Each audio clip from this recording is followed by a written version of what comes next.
Assalamualaikum warahmatullahi wabarakatuh. Selamat pagi anak-anak. Bagaimana kabar kalian? Mudah-mudahan selalu dalam keadaan baik dan tetap semangat. Kali ini kita mempelajari tentang sistem gerak pada manusia bagian otot sebagai kelanjutan pada pertemuan sebelumnya. Tujuan pembelajaran pada pertemuan kali ini adalah yang pertama, setelah mempelajari materi ini, kalian diharapkan dapat mendeskripsikan jenis-jenis otot. Yang kedua, mendeskripsikan fungsi otot bagi manusia.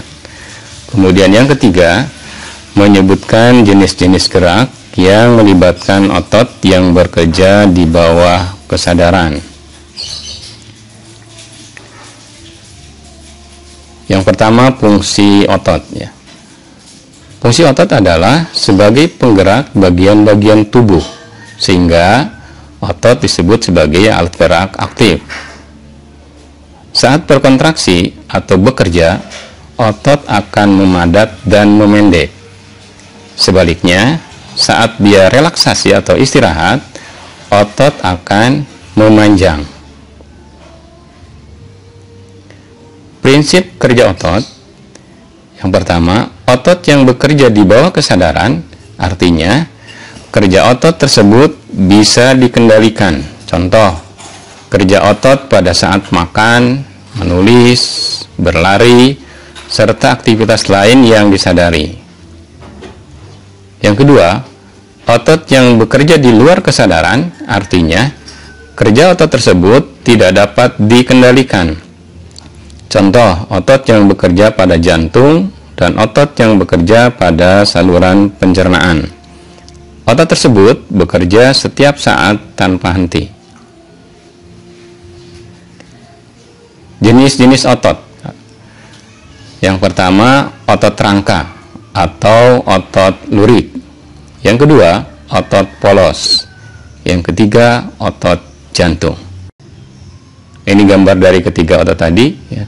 Otot polos, otot lurik, dan otot jantung. Nah, yang pertama otot rangka atau otot lurik. Disebut otot rangka karena dia menempel pada rangka. Adapun ciri-cirinya adalah yang pertama, bentuknya silindris. Bentuknya silindris seperti tabung ya. Kemudian panjang, punya ribuan serabut yang membentuk jaringan otot. Kemudian yang kedua, terdapat pada otot lengan, perut, pipi, dan rangka tubuh. Inti selnya banyak dan berada di bagian tepi, termasuk otot volunteer atau bekerja dengan kesadaran. Kemudian mampu bekerja keras dan cepat, tapi mudah lelah.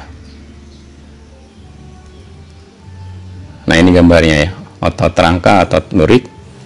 Jadi intinya berada di bagian tepi. Nah, ini bentuknya seperti tabung silindris tadi ya. Kemudian intinya di bagian tepinya, bagian samping-sampingnya. Kemudian ini ada garis-garis seperti lurik, makanya disebut otot lurik. Yang kedua, otot polos. Ciri-ciri otot polos, yang pertama bentuknya gelendong dengan kedua ujung meruncing. Bereaksi lambat, tidak mudah lelah. Kemudian terdapat pada otot peredaran darah, otot urat nadi, dan otot usus. Hanya memiliki satu inti sel yang berada di bagian tengah, termasuk otot volunteer, otonom, involunteer atau otonom, atau di luar kesadaran bekerjanya. Prinsip kerjanya di luar kesadaran kita tanpa kita inginkan. Kemudian tidak mempunyai garis melintang. Nah, ini gambarnya otot polos. Jadi ujungnya itu meruncing ya, intinya ada di tengah dan banyak ya.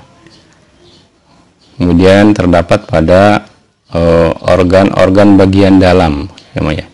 Ini di usus, misalkan di lambung, di hati, dan bekerja di luar kesadaran, artinya tanpa kita inginkan, tanpa kita sadari, dia tetap bekerja. Yang ketiga, otot jantung. Ciri-ciri otot jantung, yang pertama bentuknya memanjang, silindris, dan serabut selnya bercabang saling menyatu. Hanya terdapat di jantung dan bekerja di luar kesadaran atau involunter atau otonom. Inti selnya banyak, terletak di tengah, kemudian kontraksinya kuat dan berirama, mempunyai garis melintang.